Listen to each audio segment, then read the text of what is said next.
আমাদের এই ধারাবাহিক কর্মকাণ্ড বজায় রাখবো। আমরা সবসময় যাতে কোনো ধরনের কোনো রোড ঘাটে দুর্ঘটনা না ঘটে সেই চেষ্টা করব। এবং শুধু আমরা না, আপনারা সকলে যারা সাধারণ মানুষ আছেন, সাধারণ জনগণ আছেন, আমাদের সকলের নিজ দায়িত্ব যে আমরা আমাদের চারিপাশে যে সমস্ত দুর্ঘটনাগুলো ঘটে সেগুলো দিয়ে খেয়াল রেখে রাস্তার পাশে গাছ লাগানো হতে শুরু করে রাস্তা পরিষ্কার করা সমস্ত বিষয়ে আমাদের খেয়াল রাখা উচিত। এটি শুধু একটা রাজনৈতিক দলের কর্মীদের বা রাজনৈতিক দলের সমর্থকের দায়িত্ব না, এটি বাংলাদেশের একজন নাগরিক হিসেবে সাধারণ জনগণেরও দায়িত্ব। তাই আমি চাই আপনারা সকলেই এগিয়ে আসুন, আমরা আমাদের সমাজ সংস্কারের ব্যাপারে কাজ করি এবং একসাথে সকলের কাঁধে কাঁধ মিলিয়ে হাতে হাত রেখে কাজ করি, যাতে আমাদের এই দুর্ঘটনাগুলো এড়ানো যায় এবং আমাদের সমাজ সুন্দর ও শান্তিতে আমরা বসবাস করতে পারি। মাননীয় প্রধানমন্ত্রী দেশনায়ক জনাব তারেক রহমানের পূর্ব কাজ গর্বদেশ, সবার আগে বাংলাদেশ।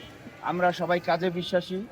বাংলাদেশ জাতীয়তাবাদী যুবদল আজকে এই পরিষ্কার পরিচ্ছন্ন অভিযানে অংশগ্রহণ করেছে এবং ছাত্রদলের সভাপতি হামিদুল ইসলাম মহিদুল সহ এখানে যুবদল এবং ছাত্রদলের সকলে মিলে আজকের এই পরিষ্কার পরিচ্ছন্ন অভিযান আমরা অব্যাহত রাখব এবং ভবিষ্যতেও পর্যায়ক্রমে এভাবে আমরা আমাদের অভিযান চালু রাখবো ইনশাআল্লাহ।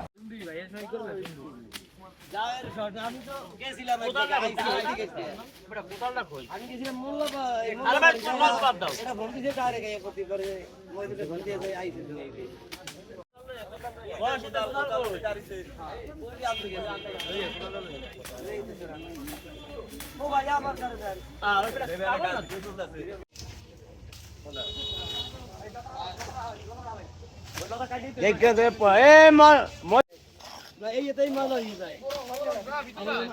আগুন হয়ে যায়।